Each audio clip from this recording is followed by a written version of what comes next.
Welcome to Last Moments. Some influencer videos don't become famous because they went viral. They become famous because they unknowingly captured the creator's final moments alive. From a fitness model who had a shirtless standoff with a captive tiger, to a wellness influencer who refuses to wear a helmet while riding a quad bike, ending in the dumbest way ever. It was April 9, 2017, at a private animal training compound roughly 12 miles northeast of Chiang Mai, Thailand, reached by a gravel service road that most vehicles had no reason to use. By the time anyone outside those fences knew something had gone wrong, nothing could be undone. Remy Callahan was 28 years old and had spent 3 years building a fitness-adjacent social media presence in Phoenix, Arizona. And the idea he had for that day was this: a man in controlled stillness beside something that could end him. He had flown to Chiang Mai 5 days earlier, located the facility through a local contact, and booked a half-day block with a contracted trainer and a captive Bengal tiger listed in facility records as Subject 4. Already, this is sounding rough. The trainer had worked with the animal for nearly a year and communicated his concerns before filming began, specifically around extended close contact posing, repeated repositioning sequences, and keeping the tiger active inside the enclosure during late morning heat. For whatever reason unclear to online sources I've looked at, the shoot moved forward regardless. Remy was someone who had built an identity around projecting control, and he walked into that enclosure the same way he'd approached every previous shoot. The first 40 minutes were manageable. The tiger held early positions without significant resistance, and the camera operator logged usable footage from roughly 15 feet back. But the second hour accumulated resets. The animal drifted, the trainer redirected, Remy repositioned. By late morning, the tiger's tail movement shifted from slow to lateral. Its ears flattened repeatedly during repositioning, and the trainer later stated the animal had stopped making the low, chuffing vocalizations it normally made during calm handling sessions. The heat wasn't helping. Heat inside the enclosure had climbed past 90 degrees. The trainer recognized it, and later told investigators he had called for a hold before the final sequence began. The enclosure included a steel retreat partition and 2 aluminum brake poles mounted beside the service gate. The trainer stepped in with the guide lead to redirect the animal. The tiger didn't charge. It turned, a full-body rotation, and the motion carried its right forepaw across Remy's left shoulder and upper chest in a single sweeping contact. The claws briefly hooked into the front of Remy's shoulder as the animal continued rotating away, pulling him sideways off balance before disengaging. The trainer held the lead and pulled back. The animal resisted for several seconds before yielding to the far anchor point. One assistant used a brake pole to help keep the tiger off the center of the enclosure, while the partition gate was moved into place. Remy was on the ground during that interval and did not get up. The 2 assistants entered only after the trainer confirmed the animal was secured. The camera operator called for facility staff from just outside the gate, backing into the gravel path. I want to be precise about what the footage showed. Not a lunge, not a predatory sequence. One movement from an animal repositioned for 2 hours that had communicated escalating stress and overstimulation through every means available to it. Remy was transported by ground vehicle and did not survive transfer. The coroner identified deep laceration trauma to the left shoulder and upper chest wall, fractured clavicle, collapsed lung, and severe vascular disruption consistent with large feline claw contact at close range. Facility operations were temporarily suspended. Investigators collected staff statements and reviewed portions of the camera footage during the first several days after the incident. I find it hard not to focus on that gap, the distance between when something clearly needs oversight and when oversight actually arrives. The word alpha defined this shoot from conception. The premise was dominance, a man projecting control beside something genuinely dangerous, captured on camera, posted for an audience. The tiger had no frame of reference for any of it. It was a large animal in an uncomfortable space for nearly 2 hours. The trainer saw it coming and said so. It was November 22, 2016. And what started as a social media stunt on a 4-lane arterial road in Pune, Maharashtra, India, ended the way anyone who has spent 30 seconds thinking about it would have predicted, with a body on the asphalt and a camera still rolling. Arvan Desai was 24 years old and worked as a freelance fitness content creator, based out of a shared apartment in the Kothurud district. He had built a modest following on a short video platform, mostly young men aged 18 to 25, who tuned in for his street challenges, public workout clips, and what he called disruption content. People who knew him described him as relentlessly confident in public and dismissive of anyone who raised safety concerns. He had organized this particular shoot around the Mannequin Challenge, a viral format where participants freeze mid-motion while a camera moves through the scene. Arvan chose a pedestrian crossing on a wide arterial road in central Pune during the late afternoon window, roughly 5:15 p.m., when vehicle flow was moderate but not yet peak. He gathered 7 participants, mostly friends and acquaintances. 2 of them told investigators they had hesitated when they saw the road, and Arvan told them drivers would stop. He had assigned himself the most exposed position in the formation, standing in the nearest lane, to maximize the visibility of the stunt for the camera while taking the greatest risk. The arterial road carried vehicles at posted speeds between 25 and 35 miles per hour, with real-world traffic frequently running faster during afternoon hours. A delivery driver passing through roughly 4 minutes before the stunt honked when he noticed the group near the road's edge. The group took their positions at 5:21 p.m. The stunt began during a brief lull in traffic and a slight bend in the road that reduced driver visibility, which is why vehicles did not stop earlier. A friend stationed on the sidewalk began filming on a smartphone. The group froze. For approximately 8 seconds, the formation held without incident. 2 vehicles passed in the far lane. Then a sedan entered the near lane from the intersection roughly 190 feet back, traveling at an estimated 32 miles per hour based on traffic camera analysis recovered by investigators. The driver later told police he saw figures in the road and expected them to move. At roughly 80 feet of remaining distance, he registered that the group was not reacting and applied full brake pressure. Tire marks recovered at the scene measured 41 feet. Investigators noted that even with optimal braking, the stopping distance was insufficient to prevent impact. 5 of the 7 participants broke position and ran. 2 were slow. Arvan did not move. He was facing perpendicular to oncoming traffic, phone extended outward, his back partially turned toward the approaching vehicle. The car struck him at an estimated 19 miles per hour after partial braking. Enough reduction to be measurable, not enough to matter. The impact carried him up onto the hood and across the windshield before he landed on the pavement, approximately 14 feet beyond the point of contact. These distances are approximate reconstructions provided by police investigators. One of the 2 remaining participants was clipped on the hip and thrown against the lane divider. The other sustained lacerations to both legs. Bystanders described a single dense impact sound, followed by a half-second of silence before the screaming started. 2 teenagers on the sidewalk said he never even turned his head. A passerby called emergency services within 60 seconds of impact. Medical personnel arrived at the scene in approximately 8 minutes.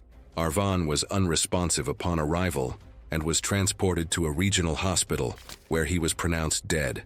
The medical examiner determined the cause of death to be severe traumatic brain injury with associated subdural hemorrhage, fractures to the right clavicle, 3 ribs, and the left femur, and internal abdominal bleeding consistent with high-speed blunt force impact. Arvan's family traveled from their home state to collect his body.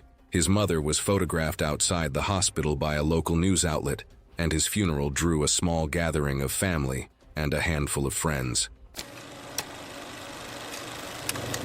It was May 17, 2016. The backyard looked ordinary. You could see the sunlight was really strong, the kind of Phoenix heat where everything turned really hot. In the middle of the lawn, Pell's family home, a tripod setup can be seen. Paula Pell was 29, a lifestyle vlogger who had built a small following around food-based reaction clips together with his husband Eric, 31. Friends said she was the type who chased the bit, eager, stubborn about not breaking character, and trusting of her husband to the point that she rarely asked what was coming before the camera rolled. Their numbers had been sliding for weeks, and the plan that afternoon was a blindfolded taste test built around cake. That was what she was told. What gets me is how much she trusted her husband. Paula didn't ask anything much. She just believed it was safe because he was the one setting it up. That kind of trust runs deep, and it's what makes the whole moment feel heavier to me. The moment that sealed it was agreeing to be blindfolded on camera without confirming what would actually go into her mouth. She sat down, tied the cloth herself, and leaned slightly forward the way she always did for close framing. Eric hyped up the prank for the viewers from behind the camera, while Paula laughed and played along, expecting some kind of weird or unpleasant cake flavor as part of the bit. Instead of cake, he dumped a packed handful of dry sand into her open mouth. She was mid-laugh when it happened, and the sharp inhale that followed pulled the fine particles deep into her airway. The coughing started immediately, hard, wet, spraying outward, but not clearing anything. She pulled the blindfold down and bent forward over her knees, gripping the edge of the plastic chair. Her husband can be heard on the audio still treating it as part of the bit for several seconds. She tried to stand, took maybe a step and a half, then dropped to her knees on the grass about 4 feet from the chair. The coughing didn't stop. It turned weak and uneven. She wheezed between breaths, clutching at her throat and chest as the sand kept irritating her lungs. She stayed conscious but disoriented, trying to breathe, failing to get a full inhale. Her movement slowed, her posture collapsing forward as her body struggled to keep up. She didn't go still right away. Instead, she remained in visible distress, gasping and coughing weakly, her breaths shallow and rapid. By the time her husband realized it wasn't part of the act, she was still breathing, but unevenly, with a rattling quality. He stopped filming and tried to clear her mouth with his fingers before calling 911, his voice changing as panic set in. Paramedics arrived at a yard with the tripod still standing and the chair tipped over beside her in the grass. She was transported to the hospital alive, but in severe respiratory distress, still struggling for oxygen as inflammation and blockage worsened inside her airways. Over the next several hours, her condition deteriorated despite treatment, and she later died from complications related to sand aspiration. Investigators recovered the remaining sand in a plastic container near the back door, along with the untouched cake still boxed on the kitchen counter. The footage was entered into evidence. The local report concluded the death occurred during a filmed prank involving forced ingestion, and her husband was later charged with involuntary manslaughter after the recording confirmed he had introduced the sand without her knowledge. It's heartbreaking to see that the person she trusted most was the one who killed her. It was June 3, 2016, in the wooded area outside Vancouver, Canada, near a public park filled with tall cedar trees and suspended hiking bridges that stretched between the trunks high above the forest floor. Mason Vale was 26 and had built an online following around a strange idea. He claimed that Tarzan was not fictional. According to Mason, the real Tarzan had lived decades ago deep in isolated forests, and society had simply turned the story into movies and books. He called himself the new Tarzan and said he was relearning survival techniques that humans had forgotten. Most people watched his videos ironically. He filmed himself shirtless in a crude treehouse built in the forest outside the city. He climbed without safety gear, ate fruit beside fires, made animal calls, and spoke dramatically about returning to instinct. The videos had good editing and jungle sound effects and carefully framed shots that made everything look almost believable, despite the exaggerations. But there was one detail people kept mocking. Unlike the movie version of Tarzan, Mason never actually swung from tree to tree. He climbed and jumped, but he never did the thing everyone associated with Tarzan, the swinging. Eventually, he uploaded a heavily edited clip that appeared to show him grabbing a hanging rope and swinging between branches several meters above the ground. The video went viral immediately. Within hours, people were accusing him of using hidden harnesses and camera cuts. Slow-motion analysis flooded social media, with people pointing out suspicious transitions and missing frames. Mason saw all of it, and it infuriated him. 3 days later, during a live stream, he promised he would prove everyone wrong with a completely real, unedited Tarzan run. He said he would perform it live with multiple cameras recording continuously, so nobody could accuse him of faking anything. And I get it. I actually get it. You spend years building something, and then the one moment people finally pay attention, it's because they think you're lying. That kind of anger makes people do things they wouldn't otherwise do. On the afternoon of the stunt, he entered the wooded park carrying climbing ropes and action cameras, while a small group of fans and curious onlookers followed behind him. He attached ropes high into neighboring trees using equipment he had little professional experience handling. He climbed into position and checked the rope attachment points. The equipment held. The first swing carried him successfully across a short gap between two large trees, and spectators below cheered as he landed awkwardly but safely against the next trunk. Mason shouted triumphantly toward the cameras, clearly energized by the reaction. The live stream chat was was moving fast with people commenting in real time. Then he attempted the second swing, but this time was different. The rope twisted unexpectedly as he jumped. Instead of gaining forward momentum, his body rotated sideways in mid-air. He lost grip with one hand almost immediately, and his shoulder struck a branch several meters below. The impact caused him to lose his remaining grip entirely. He fell through multiple lower branches before striking the ground in front of the crowd. His body hit hard. He did not move after that. Emergency services arrived within minutes, but Mason died shortly after from catastrophic injuries caused by the fall. Police later confirmed there were no professional stunt coordinators, climbing experts, or safety systems involved. The live stream was quickly taken down. Many viewers initially believed the fall was staged because Mason had spent years blurring the line between entertainment and reality, until the platform later confirmed he had died attempting the stunt everyone expected him to try one day. It was March 4th, 2022, at a mid-sized leather processing facility on the industrial outskirts of Milan, Italy, a building where the air is chemically dense before you reach the door, and where the distance between a marked barrier and something irreversible is measured in inches. Chiara Benet was 35 and based in London, running a lifestyle content account built around organic products and what she called intentional living. Her following sat near 4,000. Her reputation among business owners was a documented pattern, arriving unannounced, filming without consent, threatening condemnation unless given free access or product. Based on her online footprint, she had likely identified this tannery through a supplier tag on a luxury brand's post and traveled to Milan for a stated content series on European manufacturing. She arrived without an appointment. The security gate held her. A staff member explained in Italian and broken English that entry required prior authorization and a signed liability waiver. She filmed the exchange and posted it before clearing the entrance. A junior employee without the authority to formally deny her eventually let her through to prevent the confrontation from worsening in view of the gate and against internal site protocol requiring escorted visitor denial enforcement. Chiara had been on the processing floor under 8 minutes when a supervisor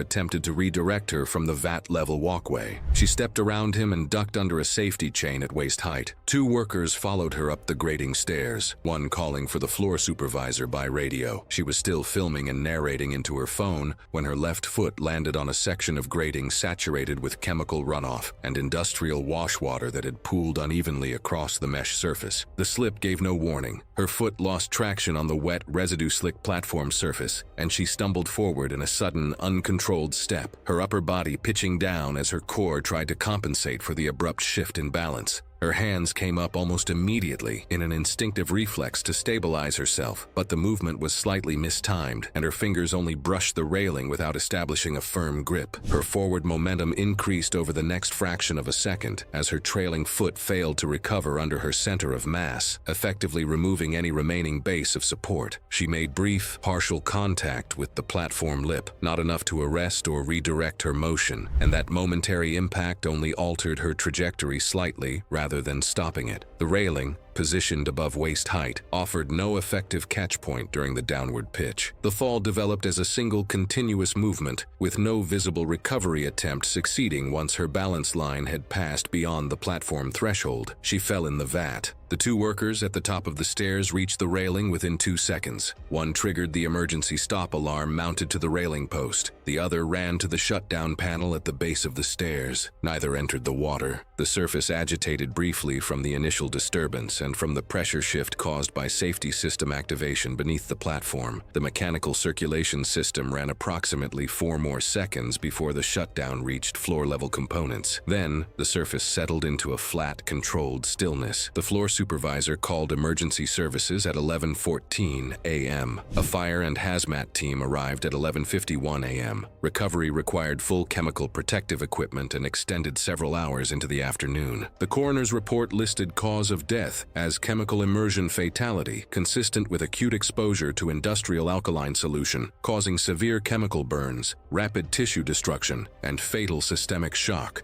with no medically supported conclusion of complete tissue dissolution or skeletal degradation in the immediate time frame described. Time of death was estimated at point of entry. The facility was suspended pending an occupational safety review. No criminal charges were filed against staff. 2 workers took extended leave. The junior employee who allowed her entry resigned within the week.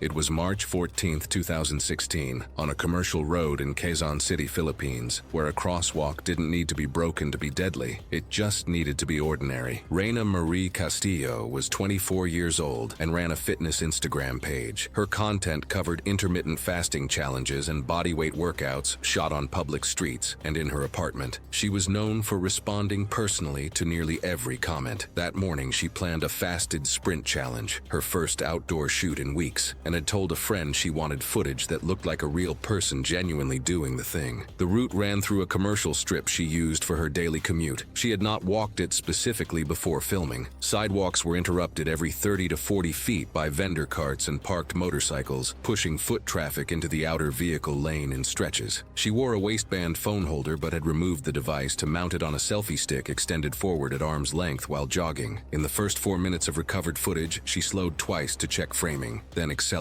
again. The intersection ahead was 5 lanes total with no overhead crossing and signal timing calibrated for vehicle throughput. For me, it looked like the kind of junction that required knowledge absorbed over years of daily use, not days. As she reached the intersection, the northbound signal was in its yellow phase, and the pedestrian indicator was cycling toward its red hold. 2 bystanders gave independent accounts to investigators, one outside a convenience store on the northeast corner, one at a transit stop on the southwest. Both described the same sequence. She slowed at the curb edge, glanced at the phone screen, and stepped into the crosswalk. The center lane had not cleared. A passenger sedan was moving at roughly 22 miles per hour when she entered the road. The driver braked, tire noise audible to both witnesses, but the front quarter panel made contact before the car could stop. She went down between the sedan and the lane divider. The selfie stick landed several feet ahead. A second vehicle in the adjacent lane braked and caught her lower leg with its front bumper before stopping. I don't believe either driver could have stopped in time. The margin at that signal transition was structural, not personal. The bystander near the convenience store was first to the road and called emergency services within 90 seconds of impact. Congestion on surrounding streets delayed ambulance arrival to approximately 13 minutes. She received emergency treatment at the scene before transport to a nearby hospital, where emergency personnel attempted intervention for internal injuries. She was pronounced dead roughly 40 minutes after arrival. The coroner's report documented blunt force trauma to the left thorax and pelvis, fractured ribs, a ruptured spleen, and severe pelvic trauma contributing to catastrophic internal bleeding, alongside secondary lower leg trauma from the second vehicle. The cause of death was internal hemorrhage. Both drivers were taken in for questioning and initially charged with reckless imprudence resulting in homicide, with investigators reviewing traffic signal timing and CCTV to determine liability in the overlap of the yellow phase and crosswalk entry. After preliminary hearings, both were released pending resolution of the case, with one driver's license temporarily suspended and the other later reaching a civil settlement with the victim's family as prosecutors reduced charges based on shared fault findings. I don't believe most intersections designed like that one have been meaningfully changed since 2016. I've been to the Philippines, and it's still just as chaotic as it was a decade ago.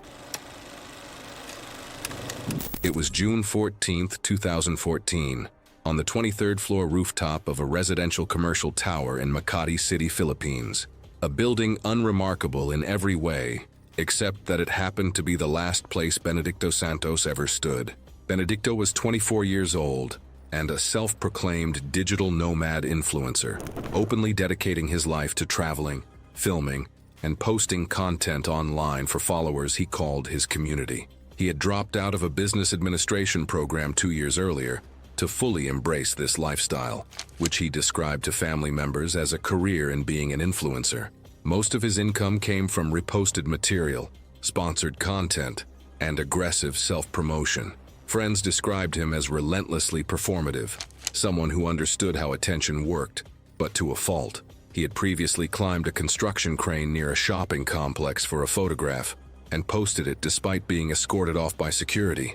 Months before, he had balanced on narrow concrete beams above a drainage canal for a video that friends said earned him a few thousand views. He arrived that evening with 2 friends to film what he described as a rooftop planking challenge he wanted to post. He had already been warned off the roof earlier that afternoon by a building security officer who spotted him near the ledge. The roof access door had been left unlocked after the previous shift ended, which allowed him to re-enter undetected. He came back after dark. He told his friends the city lights would hit better for the shot. Rooftop patrols were infrequent at night, and the guard had already left the area for a shift change, so no one stopped him the second time.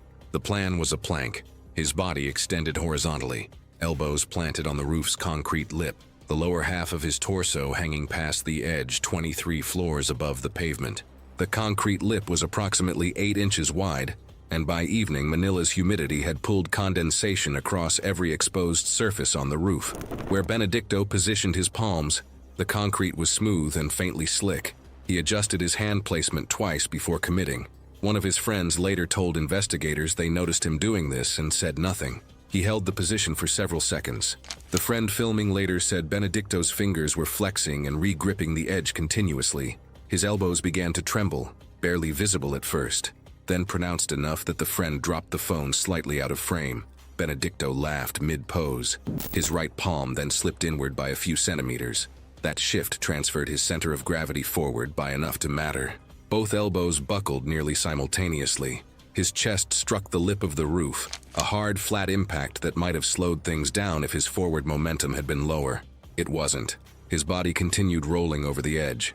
The phone camera, struggling in low light, caught the first moments of the slip, but lost clear focus as his body rotated uncontrollably. Witnesses on the street below described the first phase of the fall as chaotic, partially feet first, partially sideways. Approximately 10 floors down, he struck a metal awning projecting from the building face. The impact caused his body to rotate unpredictably. He continued falling the remaining 13 floors, uncontrolled and tumbling. He struck the pavement head first. A group of teenagers across the street witnessed most of the fall. A street vendor near the scene called emergency services within approximately 30 seconds. First responders arrived in roughly 9 minutes. Benedicto was unresponsive on arrival, and resuscitation attempts were unsuccessful. The medical examiner's report documented massive cranial fracturing, severe crushing of the skull vault, cervical spine dislocation at multiple levels, bilateral pulmonary contusions, and extensive internal hemorrhage. The injury pattern was consistent with 2 separate high-velocity impacts, the awning strike and the pavement. The building restricted rooftop access the following week without public statement. His friends deleted the footage from their phones after police questioning. It was March 3, 2018. Inside a small corner store in Dallas Road, a coffee station near the entrance can be seen, and a register counter. Behind it, within easy reach, sat a wooden baseball bat that was left behind that afternoon. 2 customers had just left, leaving only the clerk and an off-duty security guard, Ruben Castell, who often stopped in before his shift to have small talk. The door had been still for a while when Axel walked in. Axel Vust was 27, a freelance video editor who ran a prank channel on the side. People around him saw someone charming on camera but quietly panicking off it. Proud, secretive about his finances, and the type to take on more than he could deliver rather than admit he was struggling. His editing work had dried up over the winter. Rent was 2 months behind. A few weeks before that night, he'd accepted a small advance from a sponsor for what he'd pitched as a high-impact prank video, and the deadline to deliver it had already passed once. The hold-up bit was the one he'd promised. Taking the sponsor's advance, despite already being behind, is the clearest sign that he's not solving the problem. He's creating another one. The mistake he did was running the prank without informing the store. He didn't warn the clerk. His cameraman, a 24-year-old named Price Halloran, was parked across the street with the camera already rolling. The plan, according to messages later pulled from Axel's phone, was simple. Bust in, hold the replica up for about 10 seconds, then yank the mask off, laugh, hand the clerk a $20 bill, and walk out with the footage. Price's footage shows Axel pushing through the door at a fast pace, raising the replica chest high and turning toward the register. You can see him gesturing toward the counter with his free hand, the kind of exaggerated movement people use when they're performing for a camera, rather than actually demanding money. He wasn't grabbing for the till. He wasn't moving behind the counter. The clerk dropped out of sight almost immediately, but instead of staying down, he reached up, grabbed the bat from where it leaned against the wall, and shoved it across the counter to Ruben, who was standing about 12 feet to Axel's right near the coffee station. Ruben took the bat in both hands and closed the distance fast, Investigators later confirmed he gave a verbal command somewhere in those first 2 or 3 steps, telling Axel to drop the weapon and get down. Axel didn't lower the replica. From the outside footage, you can see his head start to turn toward Ruben and his free hand begin to move up toward the ski mask, like he was about to pull it off and end the bit. He never got there. Ruben swung. The first strike caught Axel across the side of the head just above the ear. He dropped immediately, hitting the corner of the snack rack on the way down, and then the tile floor face first. Ruben struck him a second time across the upper back while he was already on the ground, then stepped back and held the bat at his side. The replica had skidded about 4 feet and stopped near a magazine stand. A folded $20 bill fell out of Axel's jacket pocket as he hit the ground. Price stayed in the car for nearly 30 seconds before driving off. He turned himself in the following morning with the unedited footage on his phone. Paramedics arrived in just under 5 minutes. Axel was pronounced dead at the scene. The medical examiner ruled the cause of death as blunt force trauma to the skull, with a secondary contributing injury from the impact against the tile floor. Investigators recovered the wooden bat, the replica firearm, a metal airsoft model with the orange tip painted over in black marker, the ski mask, a small lapel camera clipped inside his jacket still recording. Ruben was cleared by the district attorney's office within 3 weeks. The painted-over orange tip was specifically cited as the reason no reasonable person inside that store could have identified the weapon as a prank prop in the moment. People think pranks are always harmless fun, but the truth is, they can flip in an instant. What feels like a joke to you might look like a threat to someone else. It was September 14th, 2018, in downtown Atlanta. Rain earlier that evening had left the streets around a small apartment complex, mostly empty, except for rideshare cars and groups leaving nearby bars. 24-year-old Amara Storm had built a massive online following by exposing fake influencers and provoking internet drama for views. She mocked apology videos, leaked private messages, and constantly targeted larger creators to drag herself into trending conversations. Her audience followed her because every upload felt unpredictable and cruel in a way people could not stop watching. Her biggest target became 26-year-old Kaya Solen, a lifestyle influencer known for donating money to struggling families, paying school fees for followers, and organizing charity live streams. Millions followed Kaya because she appeared calm, generous, and genuine online. Amara repeatedly accused her of faking donations, buying followers, and using poor families for attention. Even after several accusations were publicly disproven,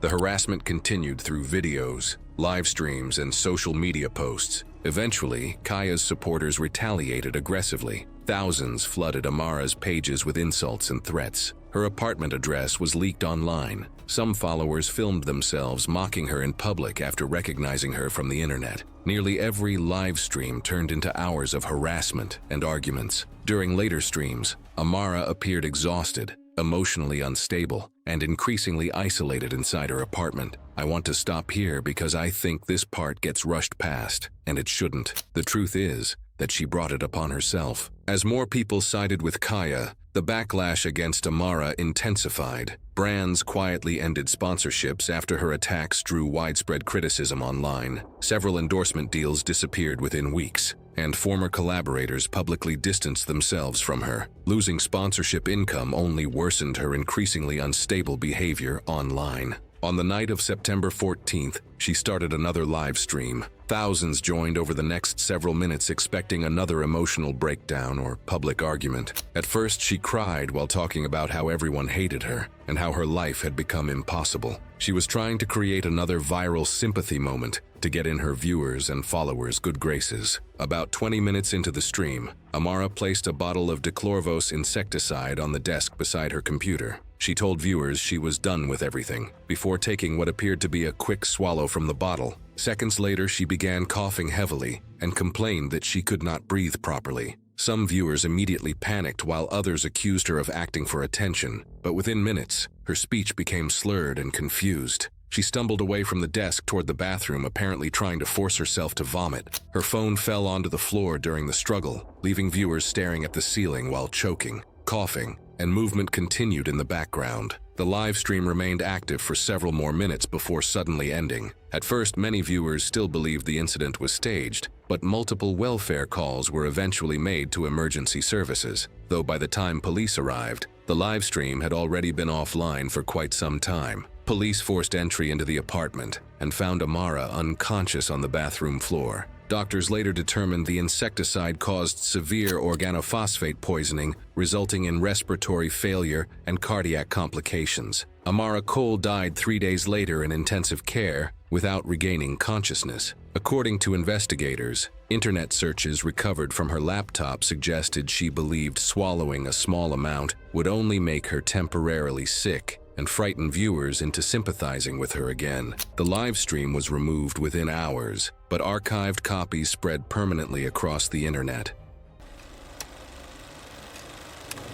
It was September 3, 2017. By late afternoon, a roadside gas station in Shenzhen, China had become the site of a medical emergency that began over a returned bag of crackers. Lena Odenkirk was 32. Originally from suburban Ohio, was an American lifestyle influencer living in Shenzhen on a work visa she had long since repurposed. She had spent 6 years in retail before leaving, cashier and floor supervisor positions that left her deeply familiar with store policy. That background became the premise of an online content channel where she filmed disputes with business staff, narrated confrontations directly to her camera, and positioned herself as a consumer advocate. That afternoon, Lena stopped to refuel and picked up a bag of imported crackers from the station's interior convenience counter. She either threw away or consumed most of the contents before returning to the register and requesting a refund, citing the product as stale. The cashier declined, pointing to a no-return policy on opened food items posted behind the counter. That was the start of it.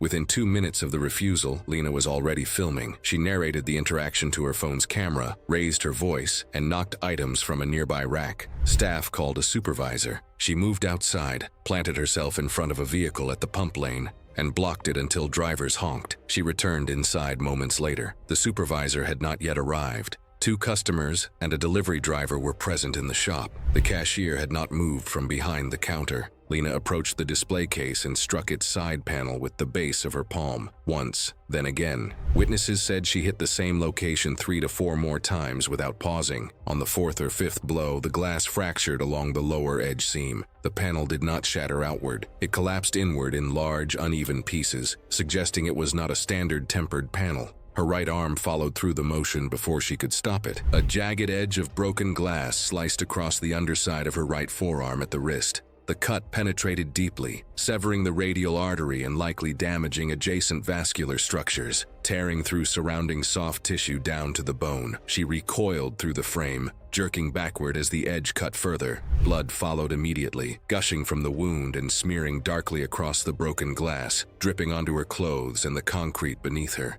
She fell down to the ground near the entrance, sliding slightly as arterial blood pulsed violently with each heartbeat, spreading rapidly across the floor. The cashier screamed sharply, while a nearby customer ran to his car and returned with a towel, pressing it firmly against the wound in an attempt to staunch the flow. Instead of accepting assistance, Lena resisted, repeatedly pulling her arm away and preventing sustained pressure from being applied, continuing her tirade in high-pitched, incoherent shouting. The bleeding did not slow within several minutes of the injury. Her movements slowed, her shouts lost coherence, and she stopped responding entirely, slumping further to the ground. Paramedics arrived approximately 11 minutes later, following a call from one of the motorists. Resuscitation efforts were initiated immediately on scene, including chest compressions and attempts to control the hemorrhage, but the extent of the trauma made revival impossible. After several minutes, resuscitation was discontinued. Lena Odenkirk was pronounced dead. Cause of death was acute hemorrhagic shock resulting from traumatic laceration of the radial artery and adjacent structures of the right wrist. Lena's online accounts went inactive within days of the incident. Several weeks later, a family member posted a short public message asking that her account will shortly be deleted. No criminal charges were filed against station staff. The case was officially closed as an accidental death.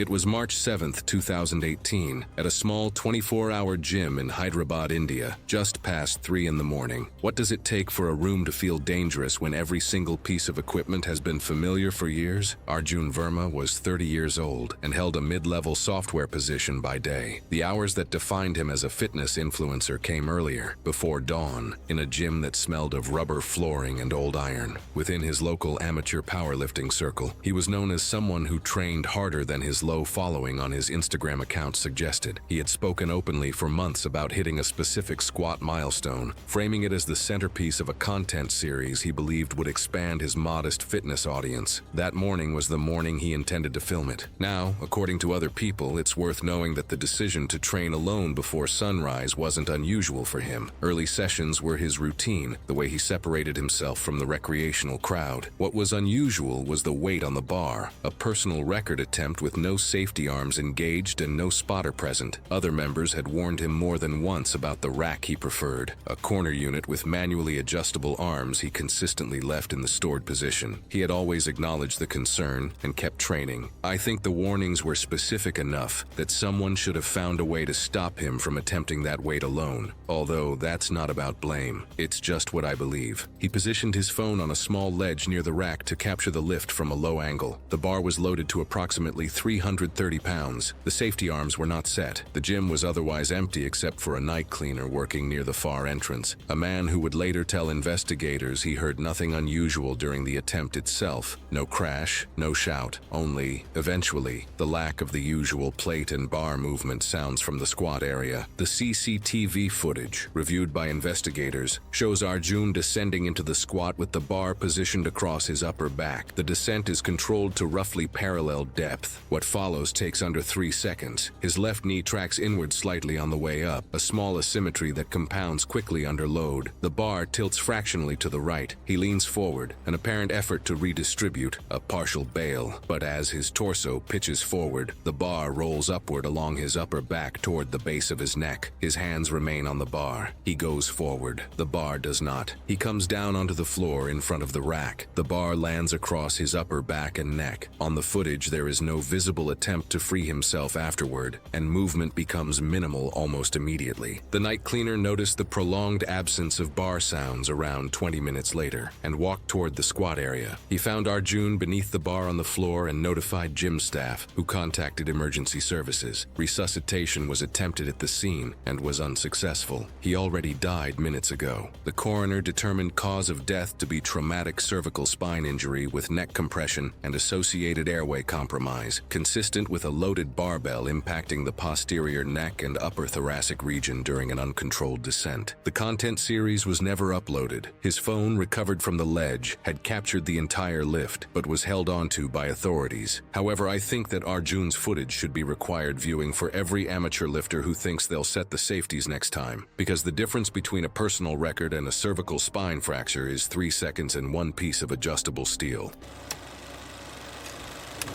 It was March 3rd, 2015, in a second-floor apartment kitchen in Phoenix, Arizona, where afternoon light came through a sliding glass door and a camera sat propped on a cluttered counter, pointed at a 22-year-old who had decided that doing something everyone already knew was dangerous would somehow make him the exception. Dax Holland was a self-styled alpha influencer, someone who portrayed himself online as fearless, trend-setting, and untouchable. He maintained a polished social media persona of constant success while deliberately keeping his part-time job at a sporting goods retailer, a secret from his online followers, who assumed his entire life revolved around content creation.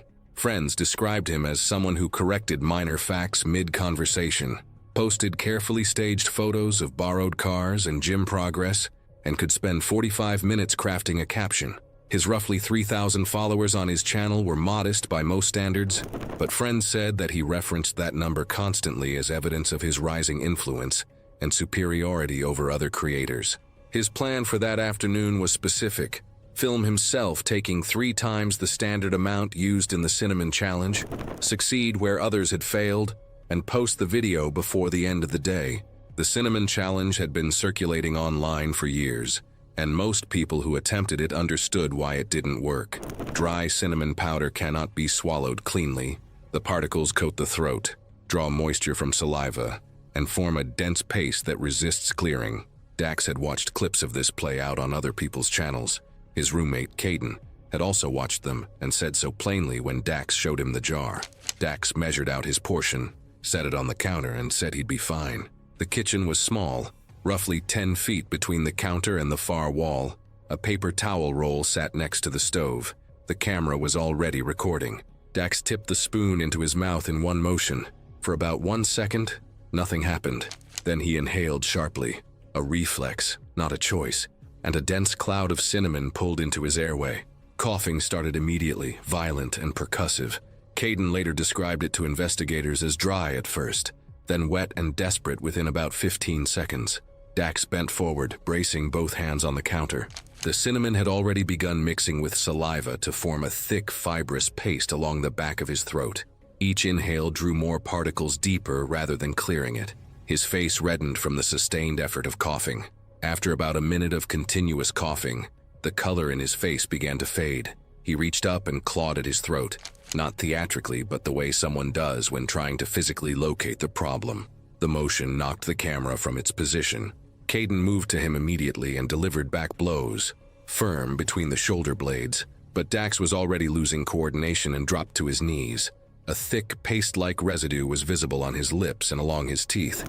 His breathing became uneven, with shorter, weaker breaths between coughing fits. Caden called emergency services immediately. Paramedics arrived in approximately 7 minutes. Paramedics attempted airway suction, administered oxygen, but Dax was already unresponsive.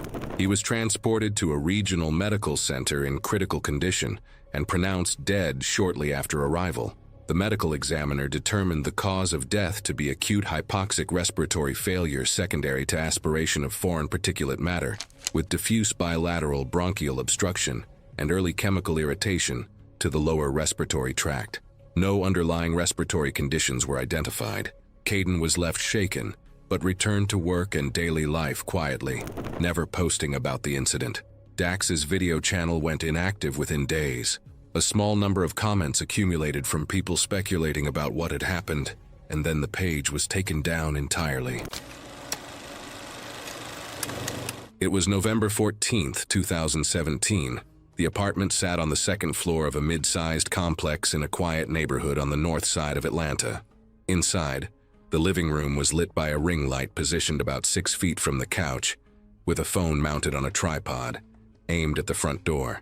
The TV was off. A throw blanket was folded on the armrest. A half-finished glass of wine sat on the coffee table. To anyone walking in, the room would have looked normal except for the camera, and the camera was angled to catch exactly that. Cherry Cress was 26, a part-time receptionist who ran a relationship content channel from the apartment she shared with her boyfriend, Drew Halverson. The people who knew her described her as someone who used her camera the way other people use a journal. Sharp, observational, and the kind of person who'd been quietly building a case against Drew in her head for months. She'd noticed the late nights, the phone flipped face down on the counter, the change in his routine. Instead of confronting him directly, she decided to frame it as content, a staged cheating accusation, captured on video, with comments and screenshots from a friend playing along, designed to look real enough that his reaction would tell her what she actually wanted to know. Cherry's situation feels familiar, because a lot of people experience this kind of instinct, especially women. Most people have had that moment where something feels off before they can fully explain why. Her decision that didn't end well was choosing to spring this confrontation in the apartment, alone, knowing Drew kept a set of kitchen knives in a block on the counter directly behind where she planned to stand.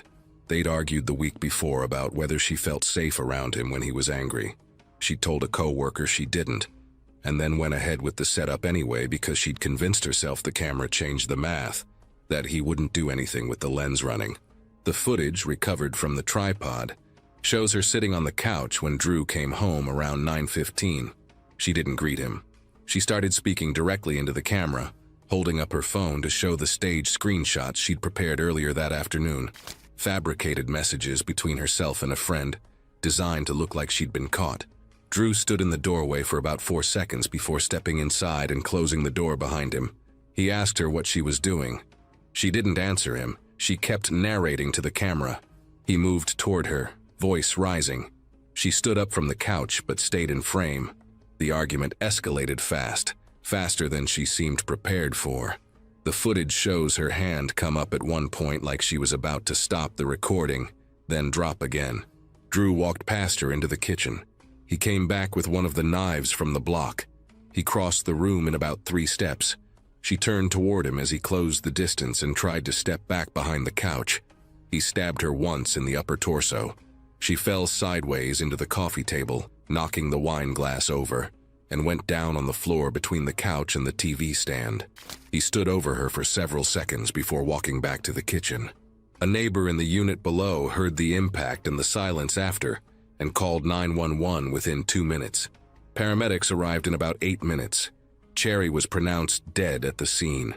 The medical examiner ruled the cause of death as a single stab wound penetrating the heart. Investigators recovered the knife, the tripod camera with the full unedited sequence. Drew was taken into custody at the scene without resistance and later charged with second-degree murder. If you were Cherry, what would you do to prove your doubts? Do you agree with what she did, turning it into a prank? Cherry's whole prank fell apart because she designed it to provoke the very reaction she feared most. It was the night of September 18, 2019, inside a rented luxury penthouse in Miami, where a major live stream party was being held. Cheryl Bloom was 28 and had built her online fame around increasingly reckless stunts designed to shock viewers and go viral. Over 2 years, she had become known for hanging from moving yachts, standing on penthouse ledges without safety harnesses, and hosting rooftop parties that destroyed rented properties. Several former collaborators stopped working with her after accusing her of ignoring safety rules whenever cameras were rolling, but the controversy only made her more famous online. One thing I have discovered is this: when you stop being careful and there's no effect, you build a false confidence, and that's what leads to the next part. Her latest live stream was supposed to be another outrageous viral stunt. During the party, Cheryl announced she wanted to create the biggest luxury fire effect social media had ever seen. Staff members brought several propane cylinders and fuel reservoirs onto the enclosed balcony area to power oversized flame effect machines being used for the stream. The balcony doors had been kept shut most of the night to avoid noise complaints from neighboring units. She had prepared them ahead. The fuel equipment had multiple warning labels showing that it contained highly flammable material, and her crew warned her repeatedly. But Cheryl ignored the warnings and continued decorating the area with large amounts of elastic party decorations, hanging fabric strips, and plastic materials because she wanted the live stream background to look more dramatic on camera. As the live stream audience increased, Cheryl continued adding pyrotechnic effects around the enclosed balcony, despite several guests becoming visibly uncomfortable with how close the flame equipment was to the fuel supply and decorations. Nobody moved to stop her because she was the host, and everyone was focused on the camera feeds and the growing viewer count. The chat was moving fast with people watching in real time. At 11:47 p.m., one of the spark devices released hot metallic sparks near the fuel supply area. A flash fire erupted across the balcony before igniting the main fuel supply moments later, causing a massive explosion that tore across the upper entertainment floor. The blast wave shattered windows and sent debris across multiple rooms. The live stream ended abruptly mid-scream as smoke, shattered glass, and flames filled the penthouse. Guests ran through debris trying to escape while building fire alarms activated throughout the tower. Cheryl Bloom was critically injured in the explosion with severe burns covering most of her body and internal injuries from the blast pressure. She was transported to a nearby hospital by paramedics, but the damage was too extensive. Despite medical intervention, she died from her injuries several hours after arriving at the hospital. Emergency responders arrived within minutes after neighboring buildings reported hearing a loud blast from the upper floors. Firefighters worked for hours bringing the flames under control. Investigators found multiple safety violations, including indoor pyrotechnics, unsafe fuel storage, and flammable decorations near heat sources. The video was taken down immediately. Sponsors cut ties with Cheryl's brand, while lawsuits were filed against organizers, equipment suppliers, and the property management company. It was April 14, 2016. The cliffs of Moher had absorbed Atlantic wind for thousands of years, and on that Tuesday morning the gusts came in sustained, directional bursts that bent the gorse flat and sent paper cups skittering across the visitor center plaza. Loren Nunez, 29, had grown up in Albuquerque and started professionally as a freelance outdoor photographer before becoming a travel influencer. She framed herself as an explorer, pushing back against the sanitizing of wild places, and her audience rewarded it consistently. She had listed the cliffs of Moher as a target for over a year, specifically the sections beyond the barriers where the unobstructed cliff face could be captured without crowds. She traveled with professional camera equipment, planned arrival times around light conditions, and had researched the site's staffing patterns in advance. She had budgeted 2 full days on site. The upper shelf edges are composed of flagstone and shale, porous formations that accumulate biofilm under overcast, damp conditions, developing a thin algae layer that eliminates surface friction without appearing wet to the eye. On the morning of April 14th, the rock beyond the barriers had been wet since before dawn. Lauren left the designated path within 20 minutes of arriving.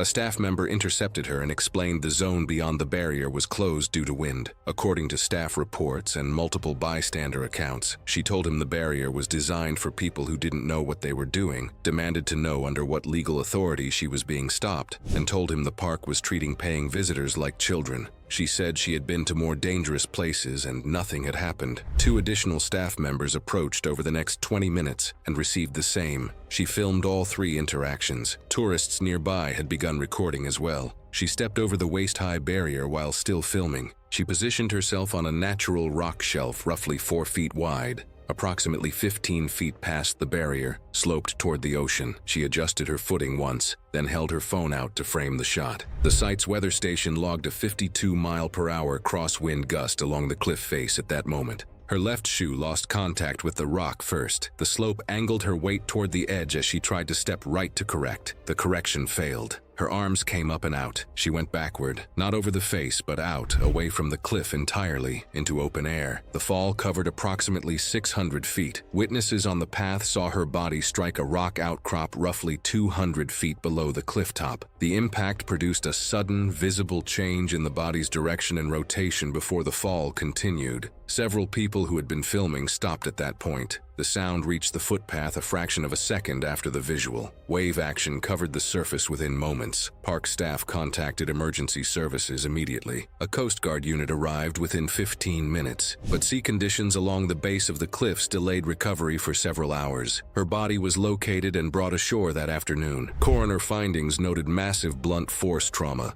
consistent with high-velocity impact against rock, including catastrophic skeletal fractures and extensive organ rupture throughout the torso and cranial structure. Water entry occurred post-mortem. Cause of death was recorded as multiple traumatic injuries from a fall from height. Footage recorded by bystanders circulated on multiple platforms before removal. Among the clips preserved briefly was the one Loren filmed of herself crossing the barrier. It had uploaded automatically before the fall. The park expanded physical signage and reinforced barrier sections at several high-exposure overlooks in the months following. A local government discussion about criminal penalties for barrier violations was raised, but did not advance to legislation. Her account went private under family management not long after.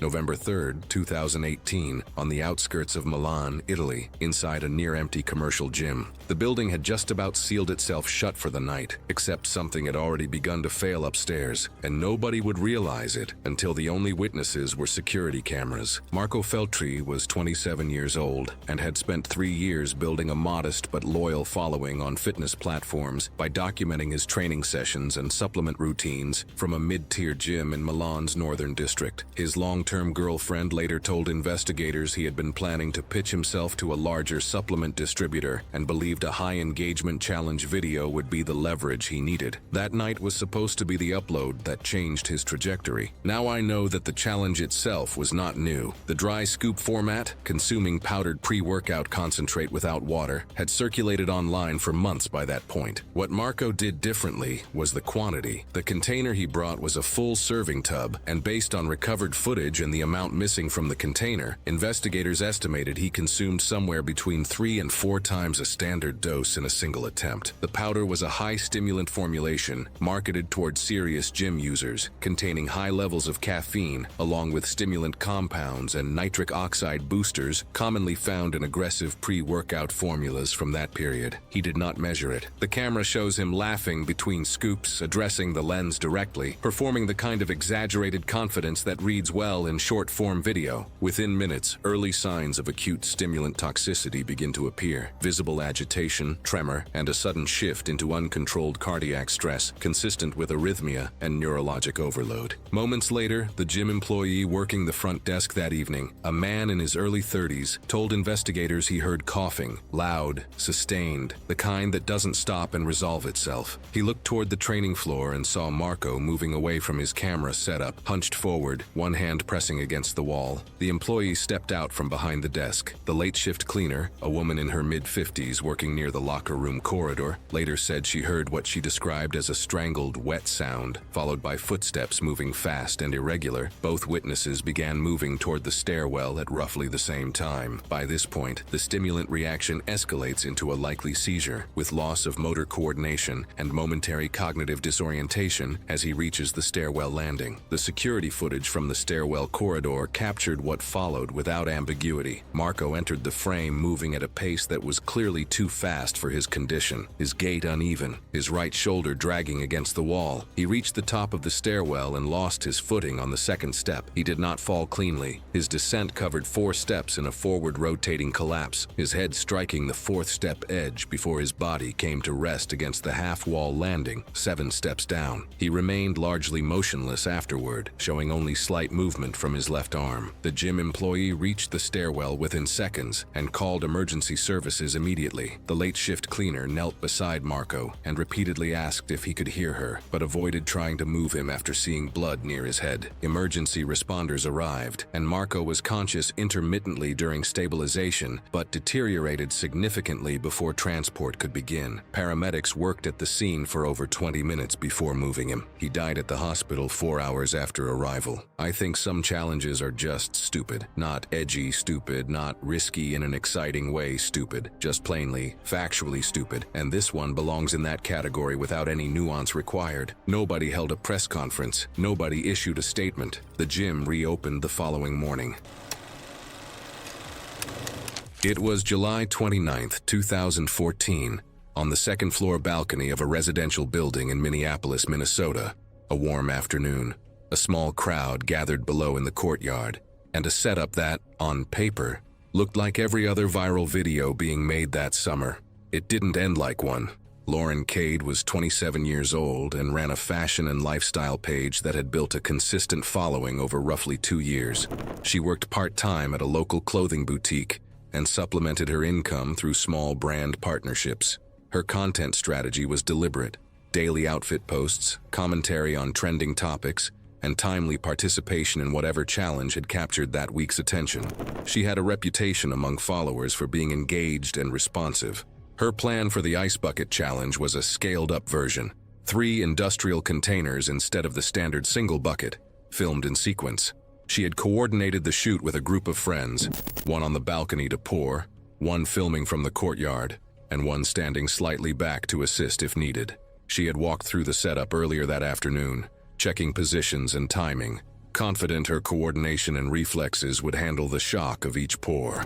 The balcony sat above a concrete courtyard, approximately 14 feet below, bordered by a standard residential railing at 36 inches, a barrier designed to prevent leaning accidents, not to absorb a body's full weight at the hips. By the time filming started, the floor was already wet from earlier test pours, and her bare feet offered almost no traction against the slick surface. The first container hit her across the shoulders. She staggered, laughing, momentarily startled, her muscles tensing against the sudden cold, a natural flinch reflex that slightly disrupted her balance. The second container followed within seconds, heavier and colder, catching her across the upper back and neck. Her arms dropped from where she had raised them, the shock amplifying her startled response and subtly impairing fine motor coordination. Her left heel slid backward across the saturated concrete, the slick surface offering almost no resistance.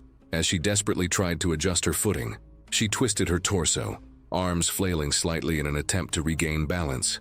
But the second pour threw off her balance completely, and as her heel slid, her center of gravity shifted over the railing in an awkward, uncontrolled lurch. Her fingers reached for the top of the metal rail, seeking purchase, but it was slick with runoff from the ice and water that had spilled moments before. Her grip immediately failed, sliding uselessly across the wet metal, leaving her no way to arrest the fall. Her lower back scraped harshly along the edge of the railing, sending a sharp, stinging jolt up her spine as her body tumbled forward. She went head first, her body cutting through the air with a sudden, unstoppable drop. The distance to the concrete below, roughly 14 feet, offered no chance for recovery or landing, and the impact was immediate. Her skull struck the hard surface first, followed by the rest of her torso in a brutal, uncontrolled sequence. Her body did not move afterward, lying completely still on the concrete below. Children in the courtyard reacted and alerted nearby adults, who rushed over. Water from the spilled containers still pooled around the spot where she had fallen, mixing with small splatters of debris, marking the exact trajectory of the accidental tumble. A parent standing nearby called emergency services within seconds of the impact. Paramedics arrived in approximately 6 minutes. Loren was unresponsive with no detectable pulse when they reached her. She was transported to a nearby hospital and pronounced dead shortly after arrival. The coroner's findings, in plain terms, blunt force trauma to the skull consistent with a head-first fall from approximately 14 feet onto concrete, with a depressed fracture at the right parietal region, subdural hemorrhage, and cervical spine disruption at C2 and C3. Injuries classified as non-survivable. Immediate loss of consciousness at impact. No substances detected. The building issued a quiet notice about balcony safety in the weeks that followed. Her page remained online for about a month before being taken down entirely. Footage captured by the friend in the courtyard was retained by investigators. No balcony footage existed from an overhead angle. It was October 28, 2017, in the neighborhood of Columbus. The sidewalks were uneven from tree roots, and many porch lights could be seen that hadn't worked in years. Rain earlier that day had left the streets wet. A row of single-story houses sat back from the road. Most of their windows are already dark. On this block, hearing footsteps behind you would make you want to walk faster. Damon Garrick was 24, a part-time delivery driver who ran a small prank channel on the side. The people who knew him described him as someone who fed off escalation, quick to laugh at his own setups, impatient when a bit wasn't landing, and convinced his channel was one viral clip away from taking off. He had been leaning harder into nighttime ambush content because the daytime stuff wasn't pulling numbers, and he'd already filmed 2 scare videos in the same neighborhood that month. Friends later said he'd been pushing himself to make each one bigger than the last. The friend behind the camera that night, a guy named Trevor Maines, had been filming Damon's clips for almost a year. The wrong decision he made is choosing to sprint at a stranger from behind a parked van, in the dark, in a clown costume, holding what looked from a distance like a real knife. The plan was for Trevor to film it all from a car idling across the street, headlights off. Trevor's footage shows the pedestrian, a man named Renz Hadley in his 30s, walking home from a late shift, coming up the sidewalk at a steady pace. Damon was crouched behind the rear bumper of a white van about 15 feet ahead. As Renz crossed in front of the van, Damon stepped out and broke into a full sprint, raising the prop knife overhead. The blade was molded plastic but painted to mimic steel, and under that streetlight it would have read as real from any distance under 30 feet. Renz pivoted hard to his left, drew a handgun from his waistband, and fired 1 round. Total time from when Damon stepped into view to the shot being fired was just under 2 seconds. The bullet struck Damon's center mass. His forward momentum carried him another 3 or 4 feet before his legs folded under him and he went down on the wet pavement. The prop knife bounced once and landed near the curb. He didn't move again. I can't blame Renz for what he did. If I were in that same moment, my instinct to protect myself would have taken over too. Trevor stayed in the car for several seconds before getting out. Renz had already lowered the weapon and was on his phone with 911 before anyone else on the block opened a door. A neighbor across the street came out onto her porch but stayed back. Responders arrived within 6 minutes. Damon was pronounced dead at the scene. The coroner ruled the cause of death as a single gunshot wound to the chest, with the round passing through the left ventricle. Investigators recovered the prop knife, the costume, including an oversized red wig and white face paint, Trevor's phone with the full recording still running, and a notebook in Damon's car with rough outlines for 3 more ambush videos planned on nearby streets. Renz held a valid concealed carry permit and was not charged. The county prosecutor concluded the response met the legal standard for perceived imminent threat under state self-defense law. I think about how many times I've walked down a quiet street at night and felt that quick rush of fear, like, what if someone suddenly showed up and tried to hurt me? Damon's story reminds us that when you mess with people's fear, you don't get to choose how they react. It was July 22, 2015, on a narrow rural road outside Sherbrooke, Quebec. The road cut through farmland and forest with very little traffic at night, except pickup trucks and farm vehicles coming back from nearby properties. Damien Vauclair was 23 and had built a growing online audience by copying whatever trend was going viral at the moment. One month he filmed pranks. The next month he copied public dares spreading across social media. Friends said he was obsessed with staying ahead of trends before they became oversaturated. He especially hated falling behind another local creator whose videos had recently started gaining more attention than his. When couch-dragging videos suddenly exploded across the internet, Damien decided he needed to film his own version before the other creator uploaded one first. He kept checking view counts on similar videos and talking about making sure his video appeared online before anyone else nearby copied the trend. I think about that constantly with Damien, him refreshing someone else's view count, and he wanted to do anything to topple it.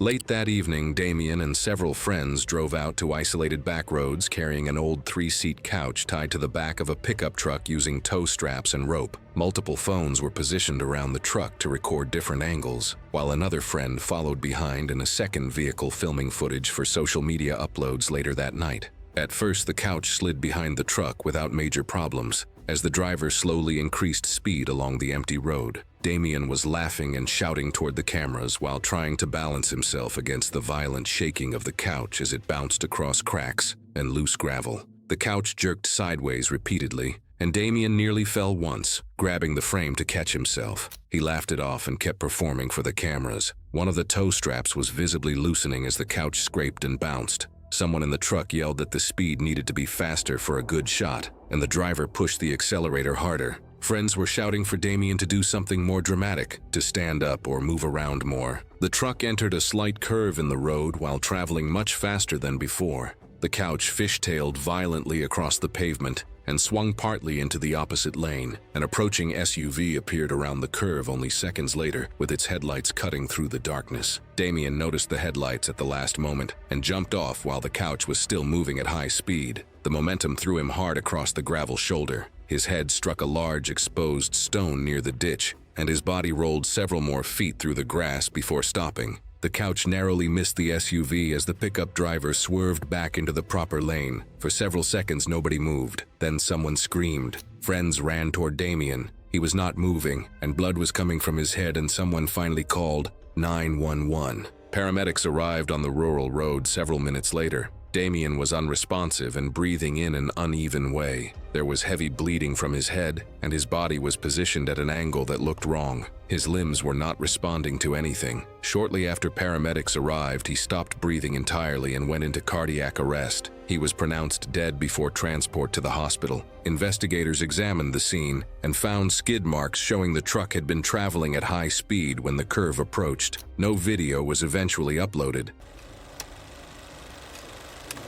It was June 18, 2015, and the afternoon heat sat flat over the outskirts of Perm, Russia, where a municipal zoo had been quietly deteriorating for years. Maris Koval, 31, had not come to observe animals. She had come to film herself near them, and she would not leave the same way she arrived. Maris was Latvian-born micro-influencer and had spent several months living in Western Russia, steadily building a modest online following around what she called fearless living. Her content was consistent. Safety warnings dismissed, restricted zones entered. She approached stray animals on city streets, walked through construction barriers, and narrated each act as evidence that fear was manufactured by institutions to control behavior. She had roughly 12,000 followers. She had no background in animal behavior, wildlife management, or anything adjacent to it. The zoo had been operating on a reduced municipal budget for over a decade. Concrete barriers along the big cat enclosures showed visible surface cracking. Warning signs had faded past the point of easy legibility. Fencing repairs were patchwork and inconsistent, leaving irregular gaps in sections of wire mesh. Maris began filming near the big cat enclosures, pointing her camera at the infrastructure and telling her audience the animals inside were misunderstood. She identified the gap between the outer barrier and the inner wire fence on camera and called it proof that posted warnings were theater. Several bystanders called out for her to stop. An older man moved toward a staff member near the path. Maris began a heated back and forth, gesturing aggressively, insisting that the zoo was overreacting, that the animals were harmless. She berated the man for wasting his time, challenged the staff member to prove her wrong, and ignored any attempts to reason with her.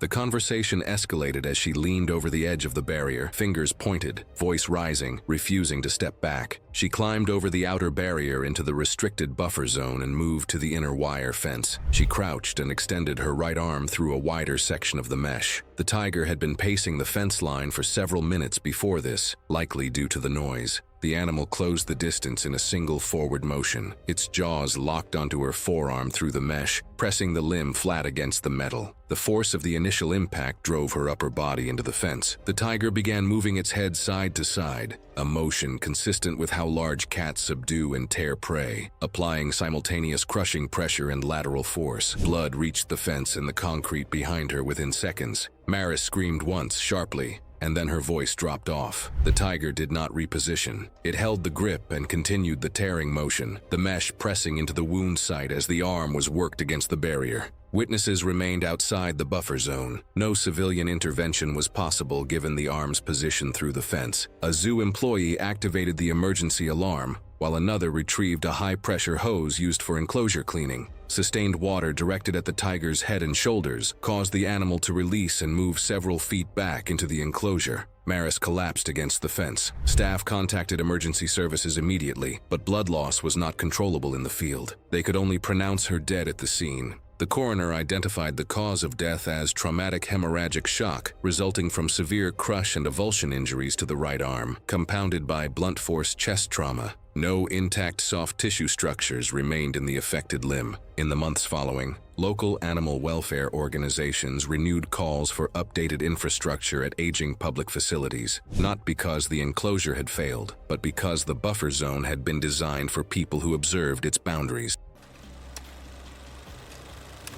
It was March 9, 2017, in a mid-rise apartment building in the Cheras district of Kuala Lumpur, on an afternoon so flat with heat that the city below moved at its usual pace with no indication that anything 4 floors up had already gone irreversibly wrong. Nadia Yusra was 26 years old and worked as a fitness influencer with a following built over 3 years across several platforms. She documented clean eating, fitness habits, and what she called intentional living, a carefully assembled identity that had earned her a modest but loyal audience. She had a home recording setup in her apartment, a ring light, and a habit of filming multiple takes until she was satisfied, which she documented on one of the short-form videos she uploaded. 6 weeks before March 9th, she had begun documenting what she called a multi-day reset: distilled water only, no electrolytes, almost no solid food, and several large bottles of water consumed throughout the day. She framed it as a cleanse. She had read enough across wellness forums to believe the discomfort people reported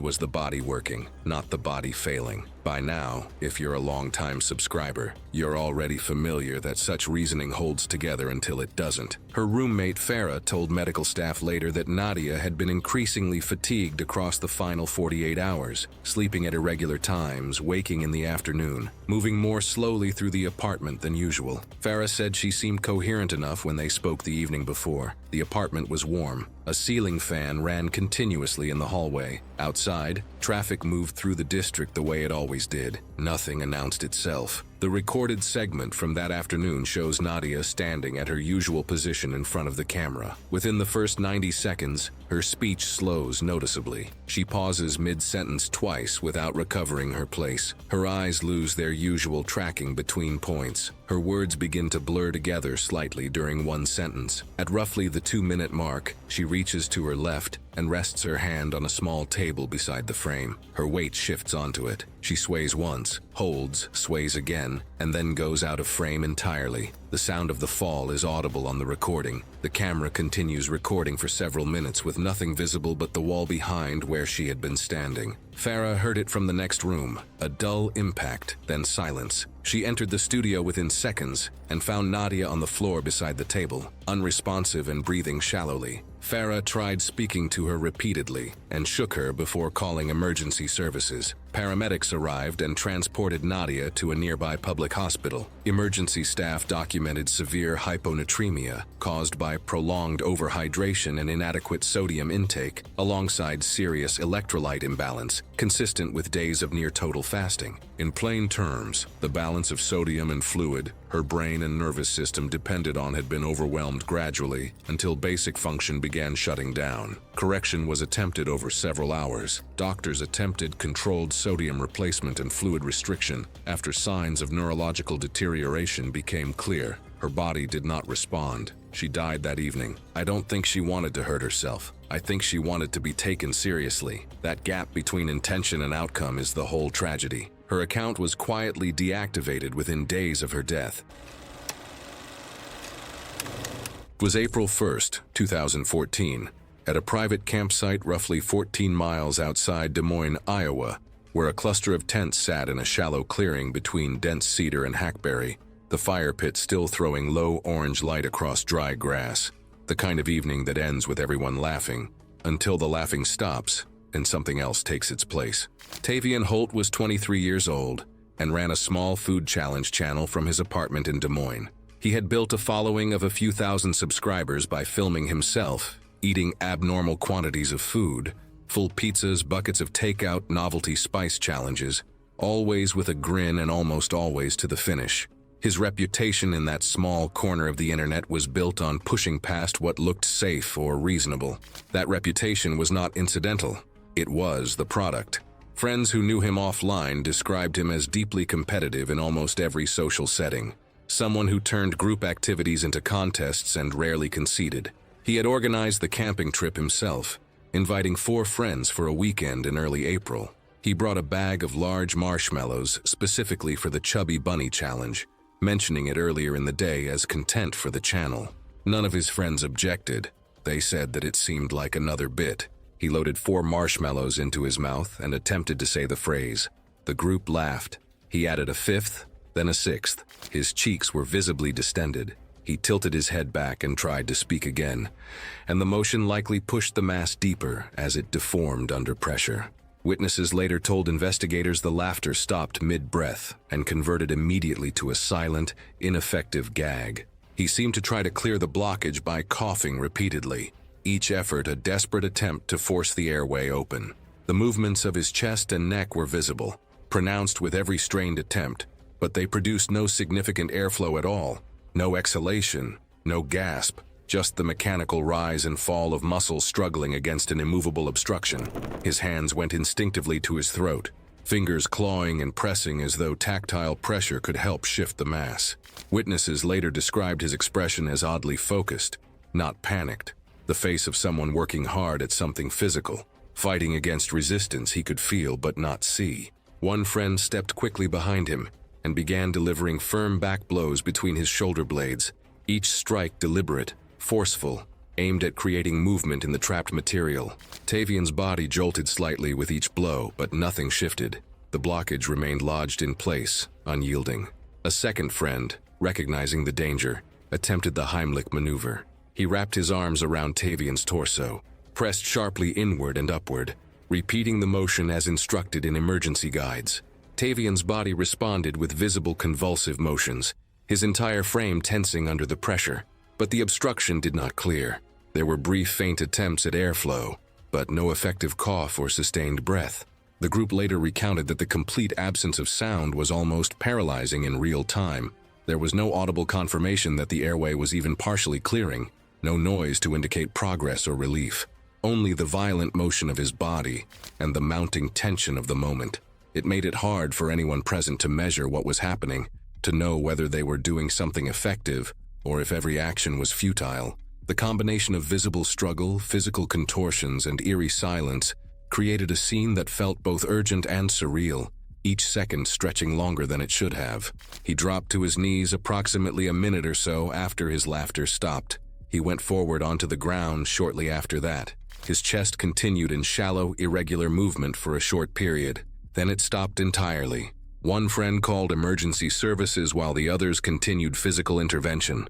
The campsite's distance from the nearest paved road meant the responding unit did not arrive for approximately 12 minutes. Resuscitation efforts at the scene were unsuccessful. The medical examiner determined the cause of death to be complete mechanical asphyxiation due to oropharyngeal obstruction by a compacted bolus of marshmallow material. The airway was fully occluded at the level of the hypopharynx. No anatomical abnormality was identified. The obstruction was the sole cause. The group broke camp the following morning and gave statements to law enforcement individually. No footage of the incident was recovered. The camera had not been started before the challenge began. A brief report appeared in a regional publication and received little attention outside the immediate area. It was July 9th, 2015, in a small third-floor apartment in Chicago. The living room was cramped, with a couch, a low table, and a folding chair pulled into the center. The windows were open with a fan running, takeout containers still on the counter. The lighting was dim, just a floor lamp on, so Jaron could make the scene look like an ordinary night before anything happened. Jaron Brackett was 22, a part-time barista, who'd been running a small prank channel out of the apartment for about a year. The people who knew him described him as someone who was always 2 steps ahead of the bit he was filming. Eager, restless on camera, and the kind of guy who couldn't help climbing onto things when he got excited, whether for a better angle or just to make a moment bigger than it needed to be. A few weeks earlier, his girlfriend Marisol had told him, half joking, half not, that his pranks were getting boring and predictable, that he wasn't really surprising anyone anymore. He hadn't laughed about it since. The bee and wasp bit was his answer. He'd been planning it for almost 2 weeks, building it bigger than anything he'd done before, because he wanted her reaction to prove her wrong. So that's the thing when someone tells you your pranks are boring. You either laugh it off or you double down. He prepared a small container of live bees and wasps, agitated from transport, and brought them into the closed apartment.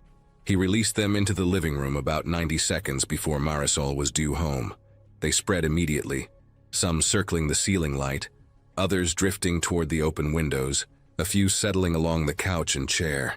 Bees and wasps already put people on edge, so I can only imagine how Marisol would react. He noticed one land on his shoe first and shook his foot, laughing under his breath. Another circled his face, then one settled briefly on his forearm.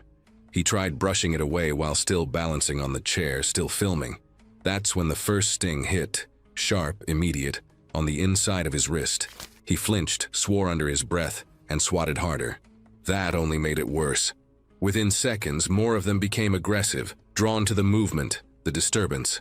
One stung his neck, another caught him near the jaw. His composure broke.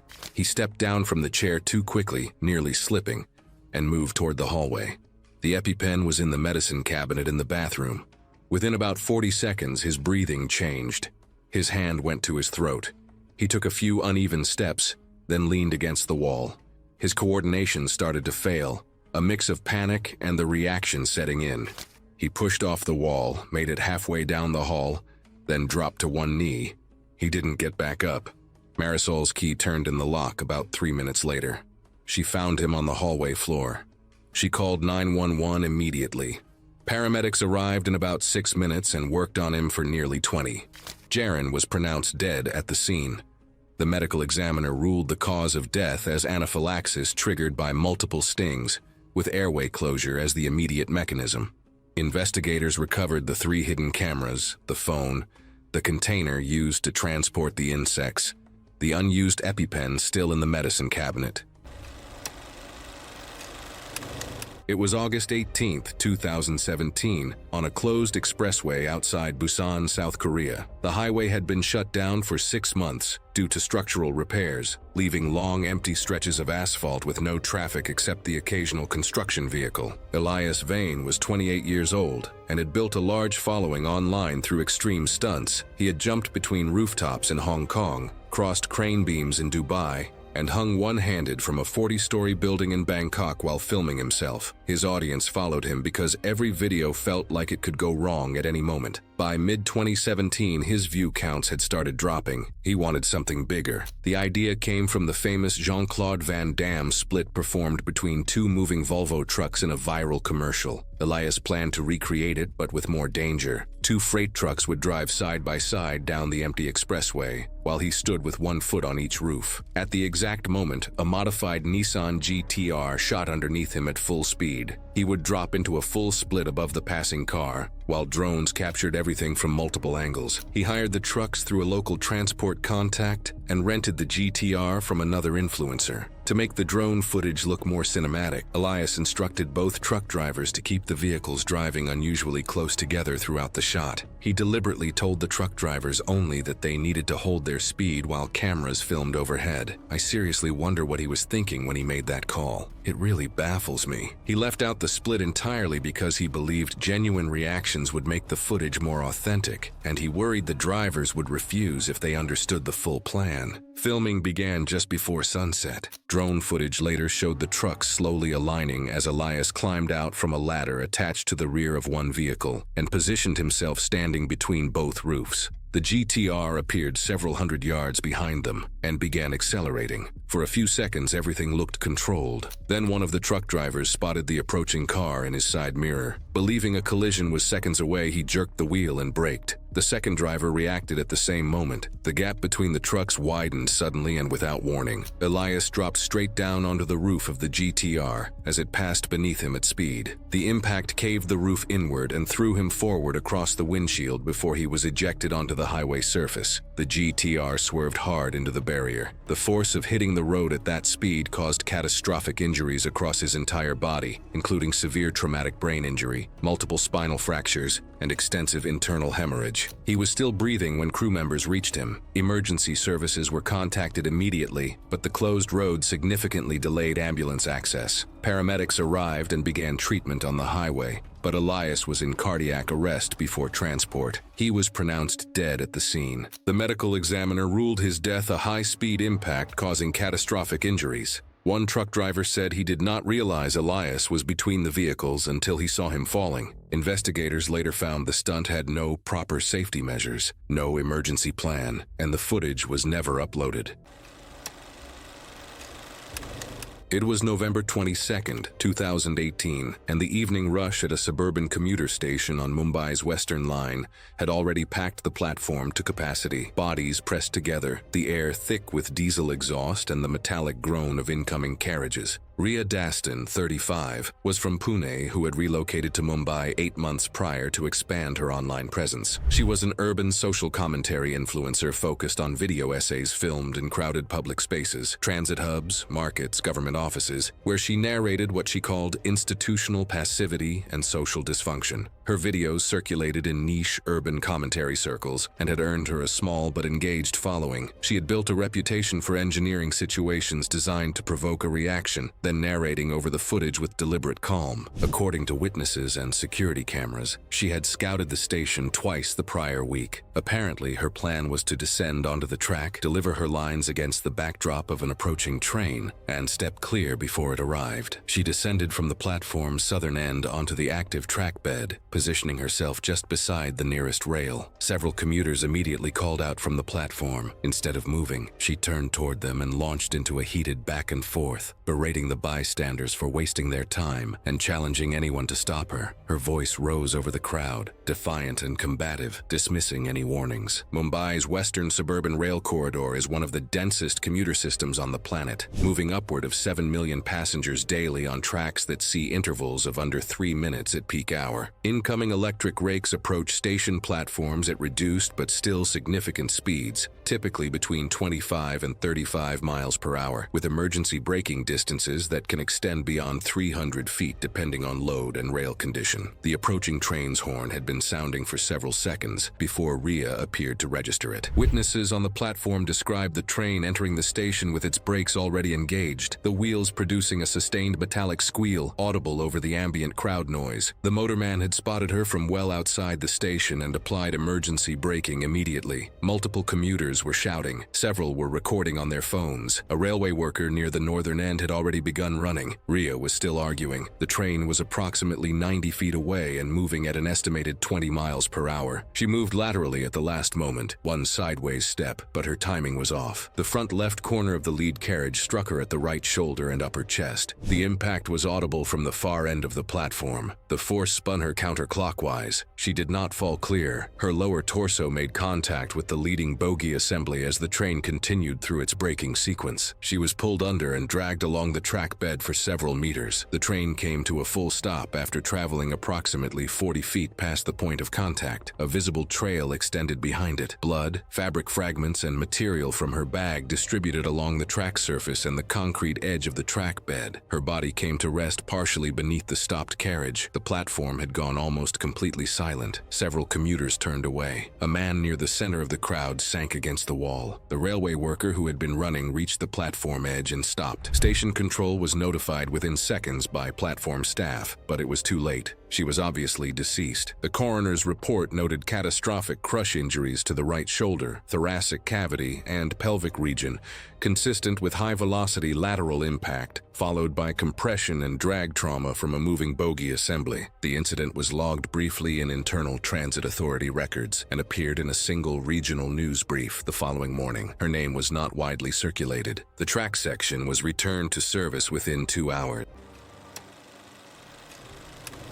It was March 4, 2016, in a rented studio on the third floor of a converted residential building in Prague's 7th district. The bolt holding the rack had been failing for weeks, grain by grain. That morning, Radek looked at it once, and then he looked away. Radek Vasicek was 25, a fitness influencer with a following built on consistency and volume, daily uploads, methodical progressions, the kind of work ethic that made newer creators feel like they were falling behind. He had rented the studio through a shared space platform for a 6-week block, shooting endurance circuits designed to demonstrate sustained output over long sets. Friends who trained with him described him as precise about programming, but pragmatic about environment. He worked with what he had. The session scheduled for that morning was a wall ball endurance block, repeated full-depth throws against a marked target, filmed from a fixed angle. His camera was already rolling before he put his jacket down. The rack mounted above the throwing zone, a steel frame bolted to a brick masonry wall using expansion anchors for hanging resistance bands and accessory equipment, had been showing wear for weeks. A tenant in the adjacent unit later told building staff she had noticed the bracket sitting slightly off-angle the week before, the kind of thing you notice and then stop noticing. Radek would have seen it. The camera footage confirms he looked at it at least once before beginning. Whether he assessed it as a concern or dismissed it as cosmetic is not something I can say with certainty. He began the set. The throws were controlled, rhythmic, consistent. The ball struck the target, dropped, was caught at the bottom of the squat, and driven back up. What the footage captures over the following 4 minutes is the bracket responding to each impact, not dramatically, but cumulatively. The right side wall anchor shifts in subtle outward movement over time. The left holds, the asymmetry builds. Around the 23rd or 24th throw, the camera registers a change in the audio before anything is visible. A low metallic groan, distinct from the ambient hum of the building's heating system. Radek's pace slows. He steps back once. The rack shifts again, more visibly this time. The right anchor pulling free of the masonry substrate due to a failing expansion bolt seat, creating a slow, outward lean. The bracket separates from the wall on the right side, swings downward on the left anchor, and the steel frame drops at an angle, striking Radek across the upper back and neck as he was still stepping away. The tenant in the adjacent unit heard the crash and called emergency services when he saw Radek on the floor. Here's where it gets frustrating for me. The response was delayed by approximately 12 minutes due to initial confusion over which unit within the building the call originated from. Precious minutes lost. Paramedics initiated resuscitation immediately upon entry, but he was pronounced pronounced dead at the scene. A municipal safety inspection was later conducted, and the building management was cited for improper wall anchoring and failure to maintain installed load-bearing fixtures. Radek's channel went untouched for months before family members eventually made a brief post. There was no investigation outcome made public. The building rented the space again by early summer. I think the family should have sued, but who knows what was going through their mind. It was August 11th, 2016, around 2 in the afternoon, and the garage workspace sat at the back of a small lot in a Tampa neighborhood where summer heat doesn't really break until October. Inside the garage, with the bay door pulled most of the way down and only a small box fan running, it would have been hotter. Ferdinand Draff was 31, an independent online content creator who specialized in what he called safe danger demonstrations. The people who knew him described him as someone with just enough technical knowledge to be dangerous, confident around tools, dismissive of safety warnings, and the kind of guy who took criticism personally. In the weeks before that afternoon, his comment sections had been accusing him of faking his stunts, claiming his sparks were edited in, his reactions scripted, his live devices props. For someone whose entire brand was authenticity, that accusation landed hard. He'd been telling people he was going to film something raw, one take, no cuts, to prove the doubters wrong. I can feel Ferdinand's frustration, especially when you're being doubted for something you worked hard on. The plan that afternoon was a 2-part video. Shock Marston, his roommate, with a low-voltage rig first, then escalate the same device and hit Cole, his brother, with a bigger version when he came by later that evening. The first prank went exactly to plan. The recovered footage shows Marston sitting in one of the folding chairs, clamps attached to the back of his shirt over a thin insulating pad. Ferdinand flips the switch from off-camera. Marston yelps and jumps up, both of them laugh, and Ferdinand high-fives him. The voltage was low, uncomfortable, not dangerous. Marston leaves the garage a few minutes later to go pick up food, and the bad decision came in. Alone in the garage, riding the high of a clean take, Ferdinand started modifying the device for the second part of the video. He removed the insulating pad. He swapped the original step-down component for a direct line from the 120-volt wall outlet. He stripped more of the copper wire bare so the spark would be visible on camera when he sprung it on Cole. He was building toward a bigger reaction, not a safer device. The footage from the tripod shows him narrating the modifications to the camera, holding the device up to demonstrate the new exposed wiring, pointing at the bare copper, tapping the clamps together to show the brighter spark. The extension cord was still plugged in. The switch was still on the power strip across the room. At one point, mid-explanation, he reaches over with his free hand and flips the switch back on to demonstrate the spark live for the camera. He's already holding the device in his other hand, fingers wrapped around the body of it, with the bare wiring against his palm. His hand locks shut around the device immediately. The electrical current forces his muscles into involuntary contraction, preventing him from letting go. His body goes rigid in the chair. The current passes through his hand, across his chest, and out through his other arm where it was resting on the metal frame of the folding chair. He doesn't fall this time. He just stays there, upright, locked in place. The device stays in his hand. The cord doesn't disconnect. The camera kept recording for nearly 5 hours before the memory card filled. Marston came back first and assumed Ferdinand had gone out. Cole arrived in the early evening and found him still in the chair. Paramedics confirmed no pulse on arrival. The medical examiner ruled the cause of death as cardiac arrest due to sustained electrocution. He already gave them the proof they wanted. He should have just stopped.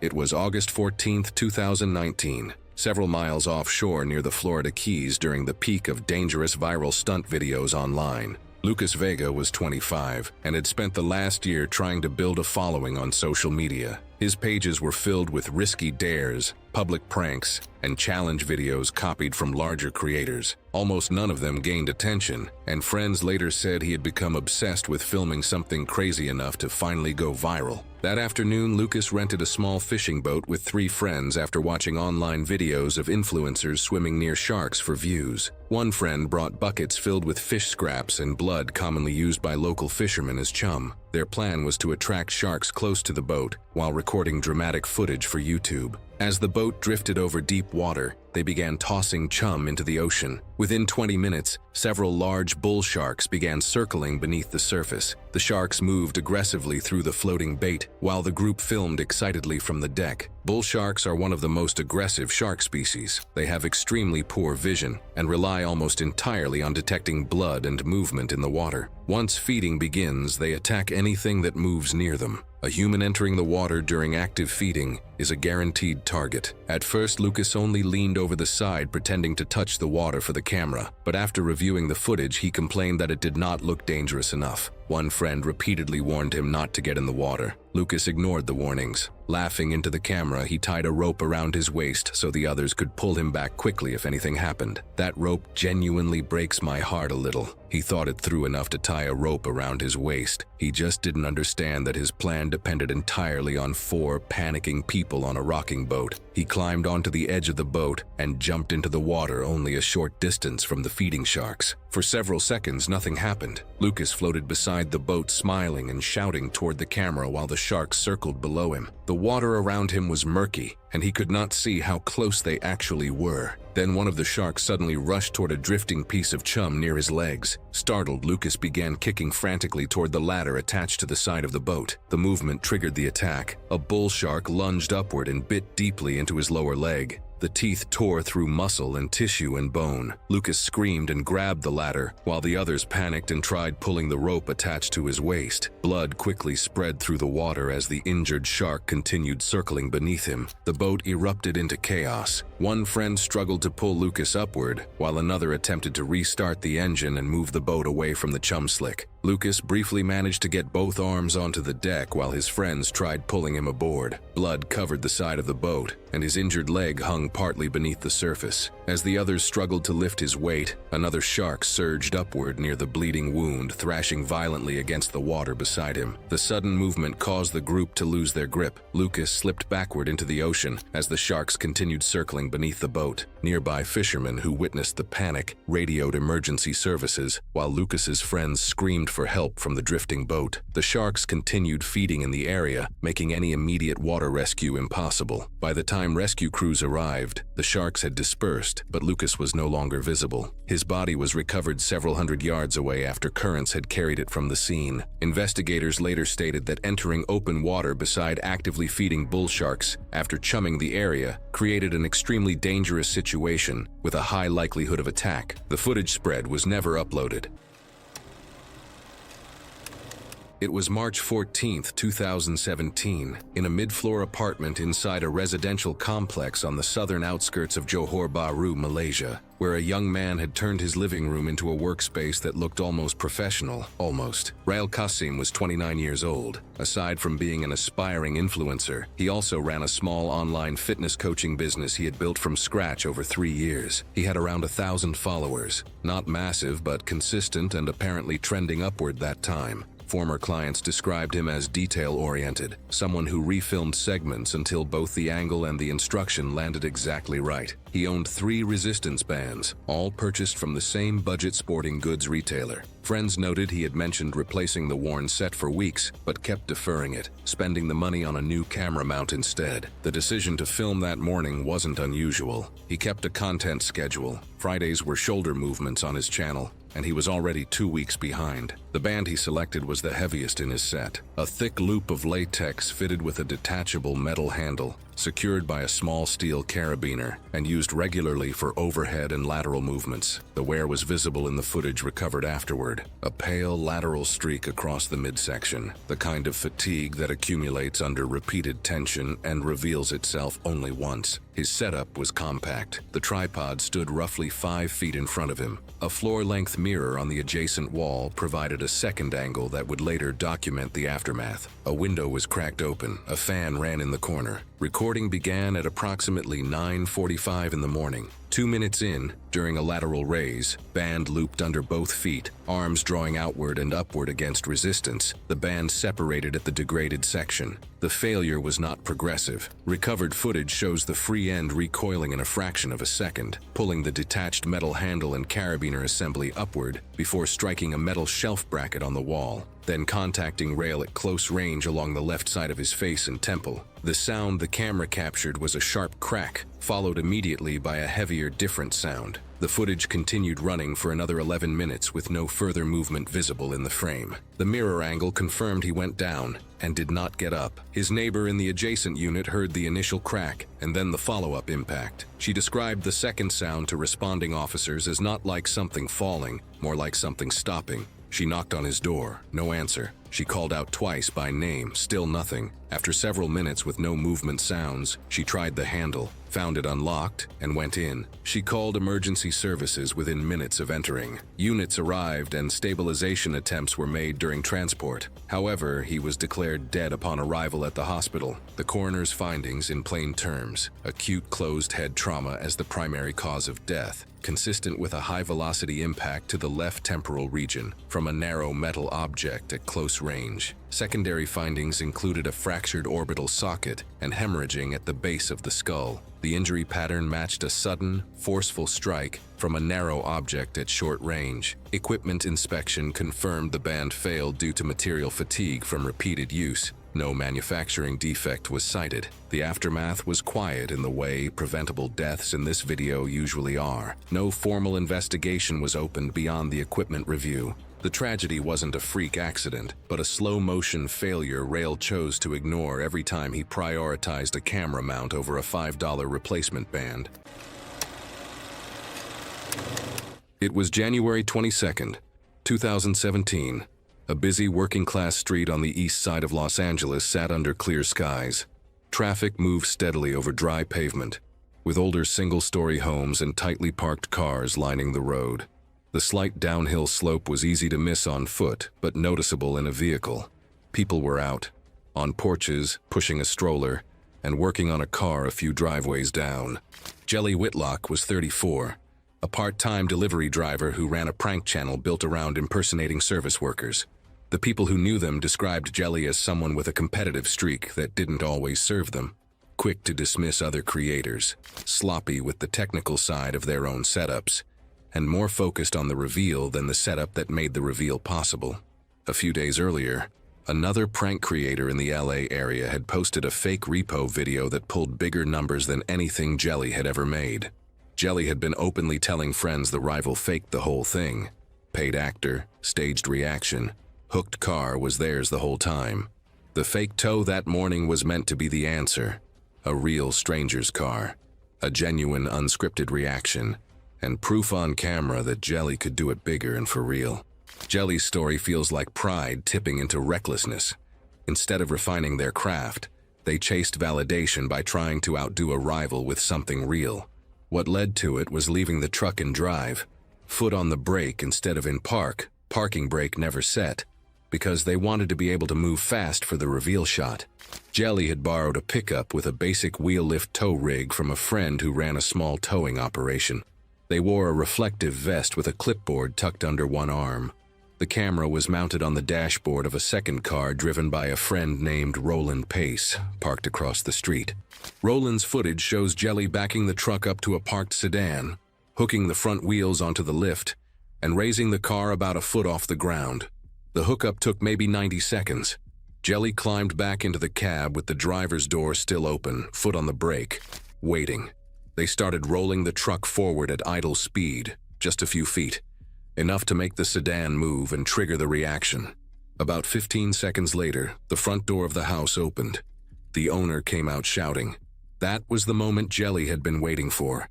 The footage shows them swing the driver's door wider, grab the camera off the dash, and step out onto the running board while the truck was still creeping forward.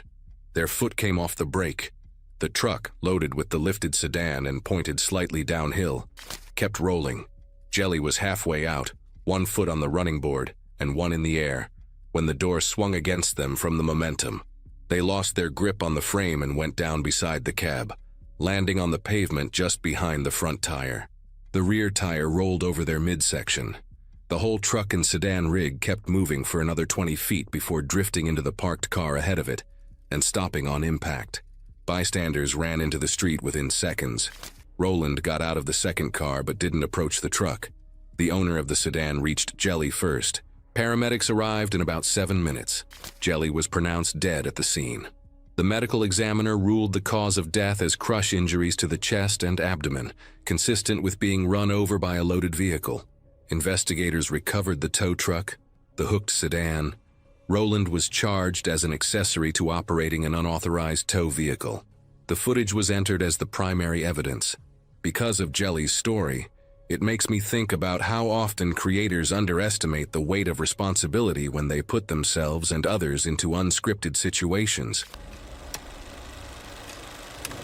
It was September 14, 2018, near an isolated section of the Vltava River outside Prague, Czech Republic, where abandoned maintenance docks and dark industrial waterways had quietly become popular filming spots for underground content creators. Lucien Vale was 27 and ran a magic influencer account called The Phantom Illusionist. He had around 4,000 followers, and the people who watched him were fascinated by how real his escape tricks looked. His videos showed handcuffs, locked rooms, rooftop escapes, and underwater illusions with cinematic editing and dark atmospheric music. Lucien constantly complained that social media audiences no longer believed in magic. He needed one video to go viral. He needed something that would finally explode online and turn him into a major creator. He spent months searching for the ultimate escape stunt. Among his small friend group, it became known as the Drowned Escape. Unlike his public performances, Lucien wanted this one to feel authentic and intended to upload it later. Only 4 close friends were present: 2 camera operators, 1 driver, and his longtime assistant, Adrian Keller, who helped prepare the restraints. The idea was simple but terrifying. Lucien would be locked inside heavy chains secured with industrial padlocks and attached to a weighted frame. He would be lowered beneath the river water at night. Hidden tools inside the restraints were supposedly meant to allow him to escape underwater before resurfacing dramatically several meters away for the final reveal. Everything had to be filmed continuously without cuts. On the night of filming, portable floodlights illuminated the riverbank while cameras rolled in near silence. Adrian wrapped steel chains tightly around Lucien's chest, arms, and legs before securing multiple locks one by one.